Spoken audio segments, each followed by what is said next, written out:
हाय दोस्तों, ये कहानी प्यार पर आधारित कहानी है दोस्तों। जिसमें कुंजवर्म नाम का एक राजा होता है। वह प्यार के नाम से अनजान होता है कि प्यार होता क्या है। जिसमें प्यार करने वाले लोग किसी पल खुश होते हैं तो किसी पल दुखी होते हैं। उसे जानने की उसकी बहुत जिज्ञासा होती है कि प्यार होता क्या है। पर कहते हैं ना दोस्तों, एक न एक दिन हर किसी को प्यार होता है। तो हमारे कुंजवर्मन को भी किसी से प्यार हो जाता है। पर एक दिन वह लड़की कुंजवर्मन को मार देती है। उसने ऐसा क्यों किया, उसे जानने के लिए दोस्तों इस कहानी में बने रहिए। आइए दोस्तों जानते हैं इस कहानी के बारे में। यह कहानी एक ऐसे राजा कुंजवर्मन की है जो कभी किसी से नहीं हारा था और जिस युद्ध में भाग लेता था उस युद्ध को जीत जाता था। उसका बहुत बड़ा साम्राज्य था। वह एक अच्छा योद्धा होने के साथ साथ एक अच्छा इंसान भी था। उससे किसी का दर्द नहीं देखा जाता था। वह अपने से ज़्यादा अपनी प्रजा के लोगों को प्यार करता था। वह सबकी मदद करता था। वह समय समय पर सिंचाई, रोजगार, विद्यालय, चिकित्सालय आदि का प्रबंध कराता था, जिससे उसकी प्रजा के लोग उससे बहुत खुश रहते थे।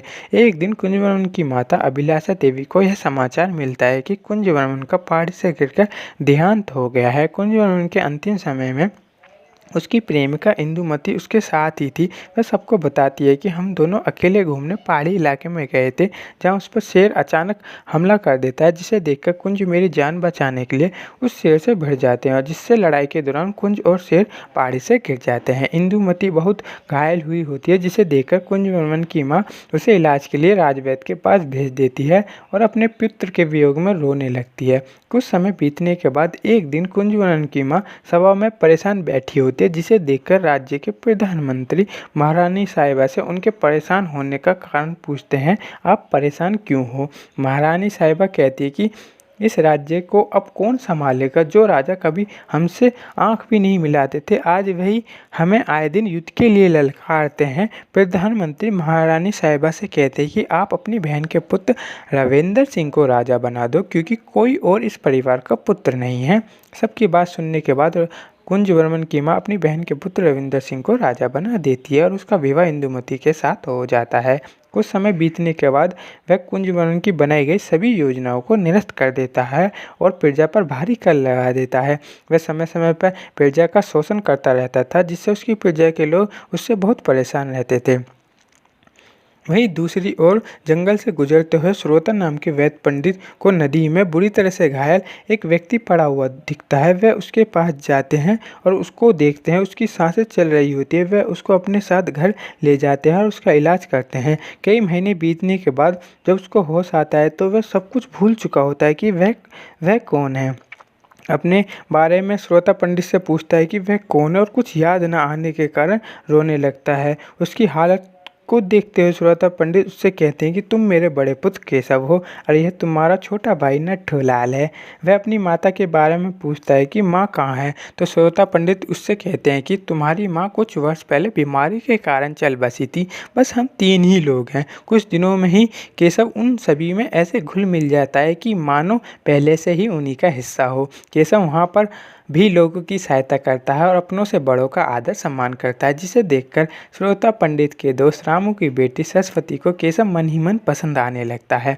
एक दिन रविंदर सिंह के सैनिक उसके गांव सरायघासी में कर वसूलने के लिए आते हैं। जो कर नहीं देता उसको कोड़ों से मारने लगते हैं, जिसे देखकर केशव उन्हें रोकता है और केशव के रोकने पर वे सैनिक उस पर तलवार से हमला कर देते हैं, जिससे बचते हुए केशव भी अपनी तलवार से उनको घायल कर देता है और वे सैनिक अपनी जान बचाकर वहाँ से भाग जाते हैं।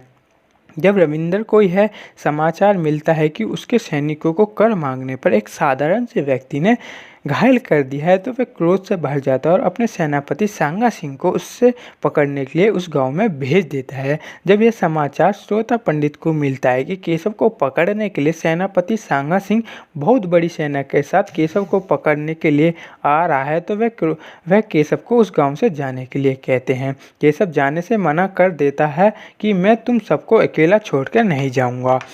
श्रोता पंडित उससे कहते हैं कि अगर केशव तुम नहीं जाओगे तो तुम मेरा मरा मुंह देखोगे। अपने पिता की कसम देने के कारण केशव गांव को छोड़कर चला जाता है। कुछ समय बाद वहां सेनापति सांगा सिंह अपनी सेना के साथ उसके गांव सरायघासी में आ जाता है और वह केशव का परिचय पूछता है कि केशव कहाँ है।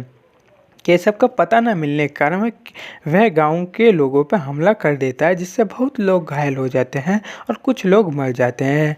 इस बीच सेनापति सांगा सिंह उसके पिता व भाई को पकड़कर ले जाते हुए गांव वालों को चेतावनी देता है कि केशव को बता देना कि अपने पिता व भाई को बचाना चाहता है तो राजमहल आ जाए कल सुबह तक, अन्यथा तुम्हारे पिता व भाई को फांसी पर चढ़ा दिया जाएगा। सेनापति के जाने के बाद सरस्वती केशव को ढूंढने के लिए निकल जाती है और जब उसको केशव मिल जाता है तो वह केशव को सब कुछ बता देती है कि सेनापति सांगा सिंह ने हमारे गांव पर हमला करके तुम्हारे पिता व भाई को जबरदस्ती उठा ले गया है और तुम्हारे कल सुबह तक राजमहल में ना पहुंचने पर उन्हें फांसी पर चढ़ा दिया जाएगा। वह रात्रि के समय राजमहल में पहुंचता है और चुपके चुपके अपने पिता और भाई को ढूंढता है, जिससे सैनिकों को पता न चले।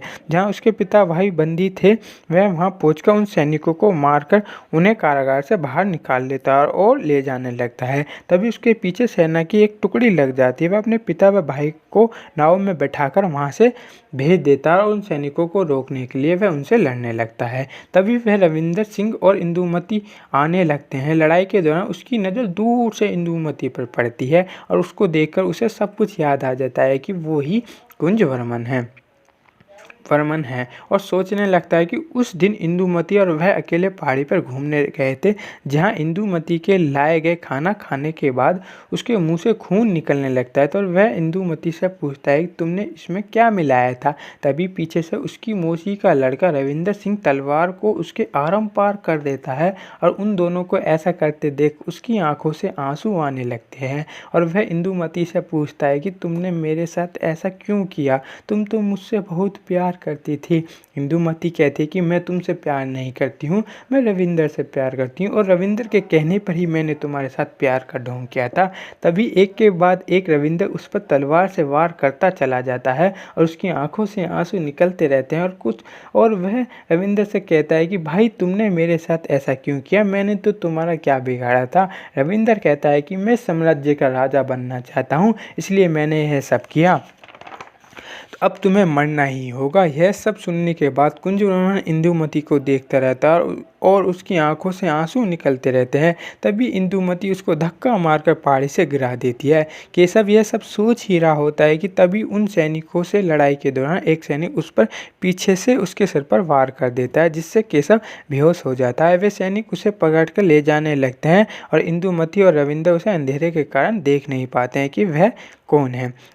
अगली सुबह को वह मैदान में पड़ा होता है और शोर मचता रहता है कि मारो मारो मारो। उसकी आँख खुल जाती है, तब वह खड़ा होता है तो उसके सामने एक जंगली शेर बंधा होता है और उसकी ओर खुला छोड़ दिया जाता है उसे मरने के लिए। वह उस शेर से लड़ने लगता है। तभी वहाँ उपस्थित इंदुमती उसको देखती है और रविंदर से कहती है कि यह कुंजवर्मन तो नहीं है, वह उसी की तरह ही लड़ता है और इसकी शक्ल भी कुछ कुछ कुंजवर्मन पर ही लगती है, अगर इसकी दाढ़ी हटा दे तो। तभी रविंदर कहता है कि तुम खामखा इतना सोच रही हो, ये वह नहीं हो सकता क्योंकि इतनी ऊंची पहाड़ी से गिरकर कोई नहीं बच सकता। वैसे भी तुमने तो उसे जहर भी दिया था और मैंने उस पर इतने सारे तलवार से वार किए थे। यह तो असंभव है कि वह बच जाए, वह वो नहीं हो सकता जो तुम सोच रही हो। ये सब उस शेर को मार देता है और रविंदर को युद्ध के लिए ललकारता है कि जब तो तुमने मुझे धोखे से मारने की कोशिश की थी, अगर अब हिम्मत है तो सामने आकर मुझसे लड़। रविंदर उसकी बात को सुनकर घबरा जाता है और सबको विश्वास हो जाता है कि केशव ही कुंजवर्मन है। तभी अचानक पड़ोसी शत्रु राज्य तांडवपुरी के राजा यजुर्वेंद्र सिंह राज्य पर कब्जा करने के लिए हमला कर देता है और उसकी सेना राज्य के भीतर तक घुस जाती है और लोगों को मारने लगती है, जिसका मौका पाकर रविंदर वहां से भाग जाता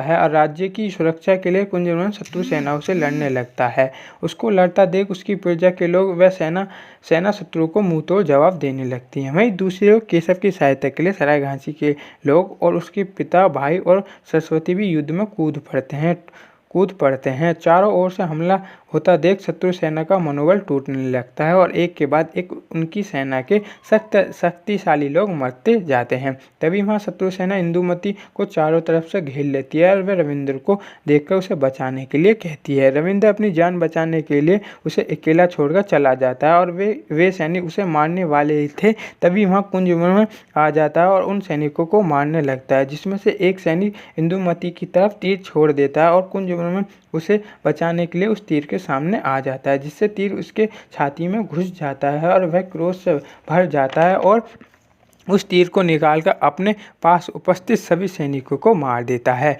इंदुमती आंखों में आंसू भरकर कुंजवर्मन से कहती है, जिससे मैं इतना प्यार करती थी उसके लिए मैंने तुम्हें धोखा दिया। आज उसने मुझे अकेला मरने के लिए छोड़ दिया। वहीं दूसरी ओर मैंने तुम्हें मारने की कोशिश की, जब भी तुमने मुझे बचाया। सच में तुम महान हो, जो मैं मूर्ख तुम्हारे प्यार को नहीं समझ सकी। कुंजवर्मन मुझे माफ़ कर दो। कुंजवर्मन कहता है कि मैंने तुम्हें माफ़ कर दिया है और वह शत्रु सेनाओं से लड़ने के लिए वहां से चला जाता है। रविंद्र अपनी जान बचाने के लिए शत्रु सेना के राजा यजुवेंद्र सिंह की तरफ मित्रता का हाथ बढ़ाने के लिए चला जाता है और यजुवेंद्र उसकी मित्रता को स्वीकार कर लेता है और वह उससे राज्य के भीतर गुप्त मार्ग को जानने लगता है। रविंद्र गुप्त मार्ग से शत्रु सेना के साथ राज्य के भीतर घुसकर हमला कर देता है और वह कुंजवर्मन की प्रेमिका सरस्वती को अकेला लड़ता देख उस पर पीछे से भाले से वार कर देता है, जिसे देख इंदुमती सामने आ जाती है और उसके भाला आरंपार हो जाता है। कुंजवर्मन यह सब देखकर क्रोध से भर जाता है और लड़ाई के दौरान वहां पहुंचकर रविंद्र से लड़ने लगता है और अंत में वह रविंद्र की गर्दन काट देता है।